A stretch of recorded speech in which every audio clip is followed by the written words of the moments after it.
সাতক্ষীরার সুলতানপুর বড়বাজারে ভেজাল সার তৈরি ও নিম্নমানের সার বিক্রির দায়ে দুটি প্রতিষ্ঠানকে ২.৫ লক্ষ টাকা জরিমানা ও অনাদায়ে ২ মাসের বিনাশ্রম কারাদণ্ড প্রদান করেছে ভ্রাম্যমাণ আদালত।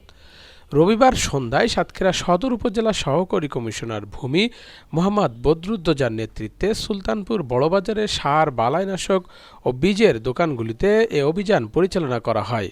সার ব্যবস্থাপনা আইন ২০০৬ এর ১৭(৩) ধারা ও ৮(২) ধারা লঙ্ঘনের দায়ে মেসাস রবি এন্টারপ্রাইজের স্বত্বাধিকারী রবিউল ইসলামকে ১.৫ লক্ষ টাকা জরিমানা এবং অনাদায়ে ২ মাসের বিনাশ্রম কারাদণ্ড এবং মেসাস ইসলাম এন্টারপ্রাইজের স্বত্বাধিকারী আশরাফুল ইসলামকে ১ লক্ষ টাকা জরিমানা করা হয়।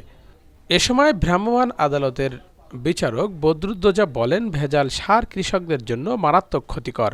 এ ধরনের অসাধু ব্যবসায়ীদের বিরুদ্ধে নিয়মিত অভিযান চালিয়ে কঠোর ব্যবস্থা নেওয়া হবে। কৃষকদের সচেতন থাকার পাশাপাশি সন্দেহজনক সার ক্রয়ের ক্ষেত্রে প্রশাসনকে অবহিত করার অনুরোধ করেন তিনি। এ সময় উপজেলা কৃষি কর্মকর্তা মনির হোসেন সহ সদর থানা পুলিশের একটি দল উপস্থিত ছিলেন।